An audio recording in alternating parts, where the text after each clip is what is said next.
Break के बाद एक बार फिर आप सभी का स्वागत है। एक बार फिर चर्चा मुख्यमंत्री चंपई सोरेन के अबुआ आवास की। अबुआ आवास योजना ने पूरी तरीके से तेजी पकड़ लिया है। दरअसल तेजी पकड़ना भी चाहिए, कहीं ना कहीं योजना शिथिल होती जा रही थी। अक्टूबर से शुरू हुई योजना थी और खूंटी और सिमडेगा में 7-7 हजार केवल निर्गत किए गए थे। अबुआ आवास के जो पहली किस्त जो थी वो निर्गत की गई थी 14,000 लोगों को। सीएम चंपई सोरेन ने पदभार लेते के साथ पहले सरायकेला, खरसावां, पूर्वी सिंहभूम, पश्चिमी सिंहभूम में 25,000 से ज्यादा अबुआ आवास की योजना की शुरुआत की, वहां पर पहली किस्त जारी की। वहीं आज संथाल को भी बड़ी सौगात दे दी है।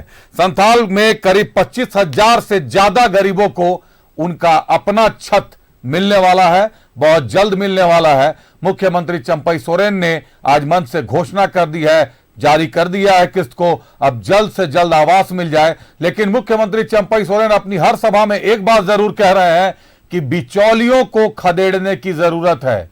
तो बिचौलिए कब तक खदेड़े जाएंगे, कैसे खदेड़े जाएंगे, घूम फिर कर उन्होंने इशारा भी किया है कि बीडीओ और सीओ भी इस पूरे मामले में, बीडीओ और सीओ की भी संलिप्तता रहती है।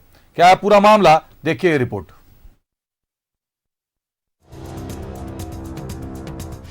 संथाल परगना को सीएम चंपई सोरेन की सौगात।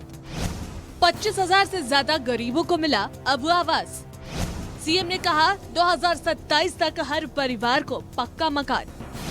लापरवाह अधिकारियों और बिचौलियों को दी कड़ी चेतावनी। कुल्हान और पलामू के बाद अब सीएम चंपई सोरेन ने संथाल परगना के गरीबों को अबुआ आवास की सौगात दी है।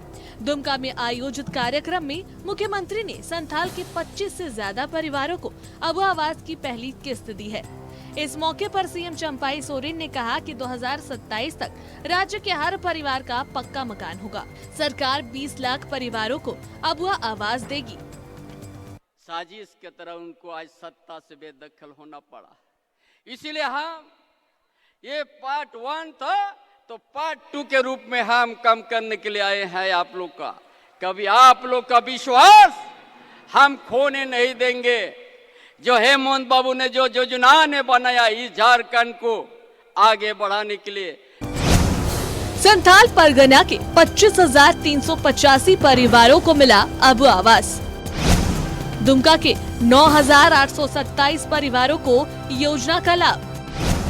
जामताड़ा के 5,711 और देवघर के 9,847 परिवार को अबुआ आवास। मुख्यमंत्री चंपई सोरेन ने बीजेपी पर जमकर हमला बोला। सीएम ने साजिश के तहत हेमंत सोरेन को फंसाने का आरोप लगाया।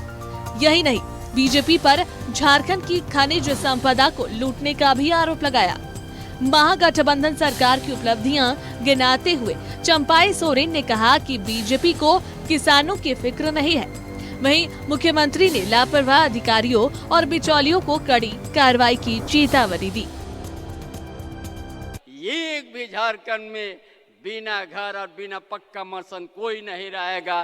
कोई अगर छूटेगा और यदि किसी तरह का विसंगति पदाधिकारी या यदि किसी तरह का बिचौलिया का मिलीभगत काम करेगा तो निश्चित रूप से उसका ऊपर कार्रवाई, कठोर कार्रवाई होगा, ताकि आज ऐसा परिवार के साथ कोई अगर धोखा देने का काम करेगा, ऐसा अफसर को कभी बर्दाश्त नहीं किया जाएगा। मुख्यमंत्री ने अबुआ आवास के लाभुकों के खाते में पहली किस्त की राशि ट्रांसफर की। कार्यक्रम में मंत्री सत्यानंद भोक्ता के अलावा संथाल के तमाम महागठबंधन के विधायक मौजूद रहे। न्यूज़ 11 भारत के लिए दुमका से राकेश कुमार की रिपोर्ट। तो लक्ष्य बड़ा है, 20 लाख का लक्ष्य रखा गया है। 20 लाख घरों को पहुंचाना है उन गरीबों तक जिनको वास्तव में उन घरों की जरूरत है।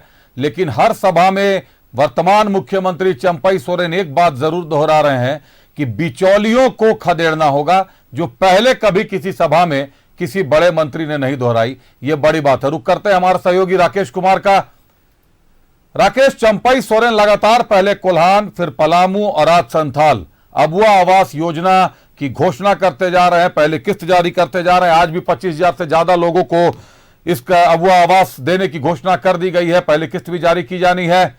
लेकिन हर जगह पर मुख्यमंत्री एक बात जरूर कह रहे हैं कि बिचौलियों को खदेड़ना होगा।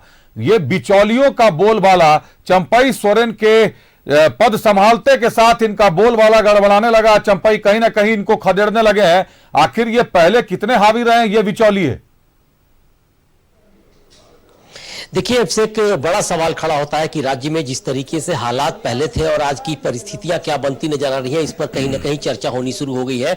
खास करके जब से मुख्यमंत्री बने हैं चंपई सोरेन, और उसके बाद से पलामू और फिर कोल्हान, और उसके बाद से अब संथाल की बात आई है, तो कहीं ना कहीं अबुआ आवास योजना के तहत इन सारी चीजों को गौर कर रहे हैं कि आखिर बिचौलिए किस तरीके से सक्रिय नजर आते हैं। और अभी की बातचीत की जाए तो साफ तौर पर लगता है कि आने वाले समय में अगर बिचौलिए हावी होते हैं तो उन पर कार्रवाई भी की जाएगी। जिस तरीके से चंपई सोरेन ने इस बात का जिक्र करते हुए एक बात की ओर कहीं ना कहीं संकेत दिए हैं। साफ तौर पे लगता है कि मुख्यमंत्री बनने के बाद से चंपई सोरेन के थोड़े कामकाज के तेवर भी दिखाई पड़ रहे हैं और साथ साथ कार्रवाई की भी बात की जा रही है। तो ऐसे में बिचौलिए कौन होंगे, इसको भी चिन्हित करने की जरूरत महसूस होगी। क्या अधिकारी हैं, कुछ कहीं ना कहीं इलाके के कार्यकर्ता हैं, या फिर दूसरी पार्टी के लोग हैं, इन सारी चीजों पर भी कहीं ना कहीं चर्चा कर सकते हैं और बातचीत हो सकती है कि आने वाले समय में दिखाई पड़ सकती है। लेकिन इस बात का जिक्र करके उन्होंने एक संकेत तो जरूर दिया है कि भ्रष्टाचार मुक्त शासन करने की तैयारी है, और हो सकता है कि चंपई सोरेन जो हेमंत सोरेन पार्ट 2 की बात करते हैं उसमें इस बात की ओर गौर से काम करके आगे बेहतर काम करने की दिशा में कदम बढ़ा सकते हैं। जी निश्चित तौर पर आगे बेहतर दिशा में कदम बढ़ा सकते हैं राकेश, लेकिन बिचौलियों को खदेड़ने की बात होती है और आमतौर पर सरकारी योजनाओं में कमीशन खोरी का जो खेल है, जिसको पीसी का नाम दे दिया गया है, प्रोसेसिंग चार्ज का नाम दे दिया गया है, मुख्यमंत्री मंच से सीधे कह रहे हैं कि बिचौलियों को खदेड़िए और कहीं ना कहीं बीडीओ सीओ तमाम लोगों तक यह संदेश जा रहा है। कितना कारगर साबित होने वाला है यह संदेश राकेश? देखिए, संदेश की बात की जाए तो इस बात को लेकर जरूर चर्चा हो गई है कि क्या चंपई सोरेन सचमुच इस तरह की कार्रवाई करते जाएंगे या फिर से ढुलमुल नीति नजर आएगी। लेकिन जिस तरीके से चंपई सोरेन के बारे में जो जानकारी है कि जमीनी स्तर के नेता है, जिस तरह से उन्होंने पूरे राज्य में काम किया है पहले भी और आज के दिन की बातचीत की जाए तो तमाम बारीकियों को समझते नजर आते हैं। और साफ तौर पर लगता है कि आने वाले समय में जब इन सारे मुद्दों पर चर्चा होगी तो उन चीजों को जरूर जानकारी हासिल करके उस पर कार्रवाई कर सकते हैं। और जिस तरीके से आज उन्होंने एक बार फिर से बिचौलियों की चर्चा की है, तो आखिर बिचौलिए कौन होंगे, किस तरीके से हाल के दिनों में हावी होते नजर आए थे, इस पर जरूर गौर कर रहे होंगे। और मुझे लगता है कि चंपई सोरेन बारीकी से अगर तहकीकात करेंगे, जानकारी लेंगे तो सारी चीजें स्पष्ट होती जाएंगी। लेकिन उन्हें कार्रवाई सख्ती से करना होगा, क्योंकि आज की बातचीत की जाए तो सबसे बड़ी बात कही जा सकती है कि सरकार और राज्य दोनों की छवि ठीक करने की जरूरत महसूस हो रही है। और मुझे लगता है कि चंपई सोरेन इन सारी चीजों को जरूर आगे बढ़कर काम करने की कोशिश करेंगे। जी राकेश, 2027 तक मुख्यमंत्री चंपई सोरेन ने घोषणा कर दी है, 2027 तक हर गरीब को पक्का मकान। 20 लाख का लक्ष्य रखा गया। पहले 8 लाख का लक्ष्य था, पहले चरण में 2 लाख का लक्ष्य था, फिर 2.5 लाख, फिर 3.5 लाख का लक्ष्य था। अब वो लक्ष्य बढ़कर 20 लाख हो गया है। 2027 तक इस लक्ष्य को प्राप्त करना कितनी बड़ी चुनौती बनने जा रही है सरकार के लिए?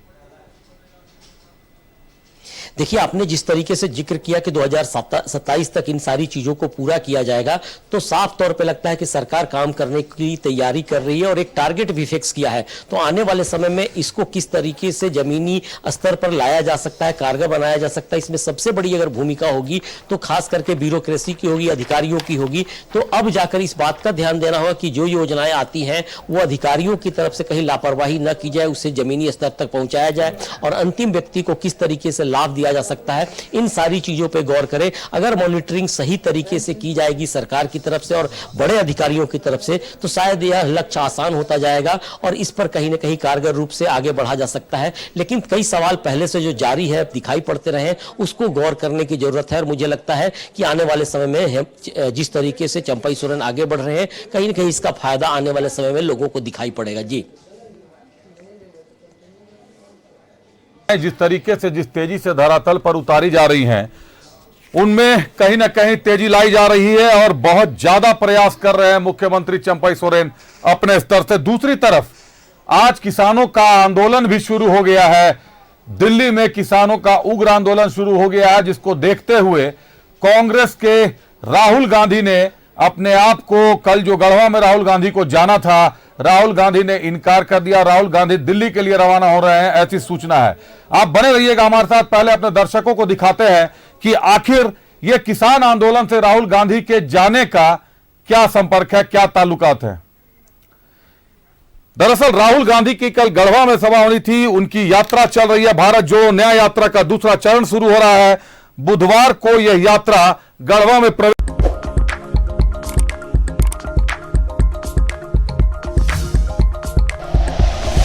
Like and share videos, subscribe करें हमारा चैनल और प्रेस करें बेल आइकॉन।